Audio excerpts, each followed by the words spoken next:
Hey guys, tonight on Beer Geek Nation, we are looking at North Coast Brewing Old Rasputin Russian Imperial Stout. Hey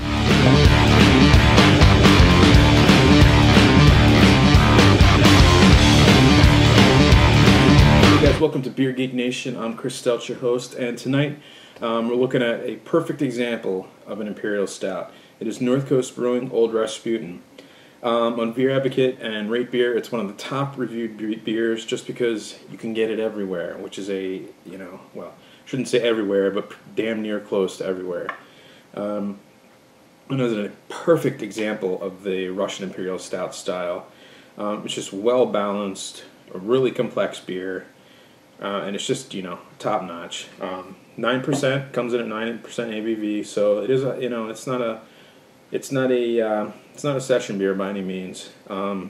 Just dark as night, coffee notes, espresso notes, but I'll get into that when we have a smell and taste. I should note they also make a barrel-aged version of this. I think they make it once a year to celebrate the birthday of North Coast Brewing. I've never had that. I can get it. I've never, I never think about it when I see it. And it's like $25, $30 a bottle or something like that. So it is a big 750 milliliter bottle, but whatever. That's my cheap ass not being explorative. But anyway, so North Coast Brewing Old Rasputin Russian Imperial Stout. Get it poured here, let you know how it smells, let you know how it tastes, give you a general idea of what you're getting yourself into. So let's get going.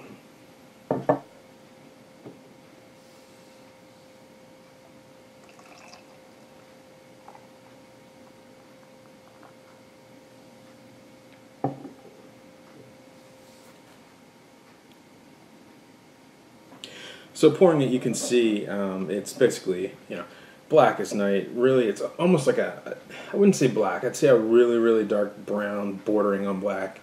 It's got a gorgeous head on it. It's like a light khaki colored head, about 2 fingers. Poured it kind of aggressive, so get a little bit more head than usual. Really good carbonation on this beer. That's one of the things I've always noticed. Sometimes you get an Imperial Stout, it's undercarbonated. Which I guess is okay for the style. I prefer more carbonation to it. I think it kind of aerates the taste and the flavor and the aroma and everything. Just my personal opinion. So that's another reason I really like this beer. I'll give you the nose on it. Yeah, it's just deep dark chocolate is really the front and foremost flavor in here.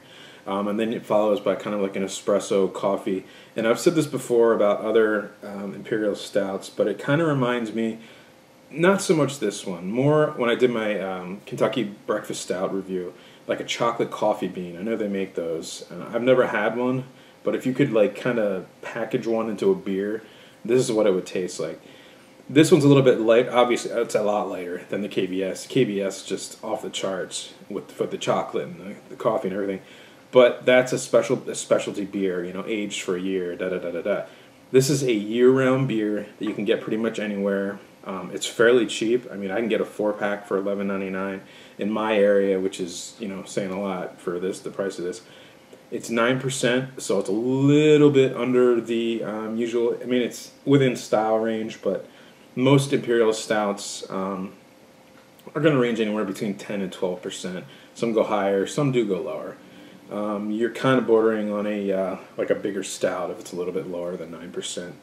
But regardless, again, this is a year-round beer. It's not a special beer. Not too many places make Imperial Stouts year-round that are as good as Old Rasputin. And if you don't believe me, I mean, Beer Advocate and Rate Beer, it speaks for itself. I believe on Beer Advocate it's got an A rating. I don't know what the Rate Beer rating is. I'm sure it's up there. It's always one of the most top-reviewed beers just because it is such a solid beer that's easy to get. So I'll let you, it's chocolate, it's coffee, a little bit of hoppiness, just a little bit, and then you get hit with the, the biscuity malt of the malt bill.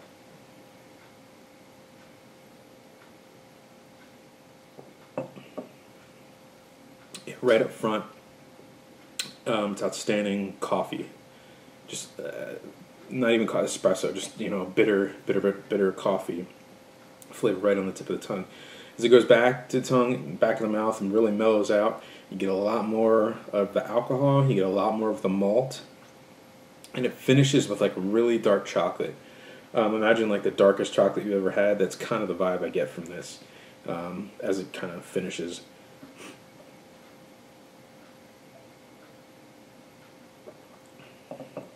Yeah, it's a really well balanced Imperial IPA. It's a really well balanced Imperial Stout. I've had some Imperial Stouts that are just way, on the opposite ends. It's either too much coffee, too much chocolate, or not enough, and it's just, an absolute nightmare, and all you taste is the yeast and the malt and all that stuff. But this is spot on. Again, this is North Coast Brewing's Old Rasputin, 9% ABV, Russian Imperial Stout.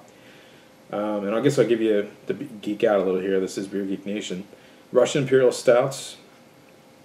And if you know where they came from, just turn it off now. Nice to see you. Cheers. We'll do that all. But Russian Imperial Stout came from the British. Would send their stouts over to the Russian Tsars. And the Russian Tsars liked it so much, the British were like, all right, we're going to start sending more. So in order to make the trip from Great Britain to Russia, they had to up the alcohol content on these things to basically act as a preservative. So that's why they called it a Russian Imperial Stout. And I guess, the legend goes that the legend goes that Rasputin really enjoyed these beers. So can you blame the guy? I don't blame the guy. I mean, he was crazy, sure, but hey, he knows what he liked. But anyways, so this is North Coast Brewing, Old Rasputin now, Russian Imperial Stout. Highly recommended on a scale of 1 to 10. I'm going to give it a 9. I've had better, but as far as being a year-round beer, this thing's dead on. A perfect example of the style. Good price, good quality. It's a top-notch beer if you've never had one. So I'm going to give it a 9, and on that note, cheers.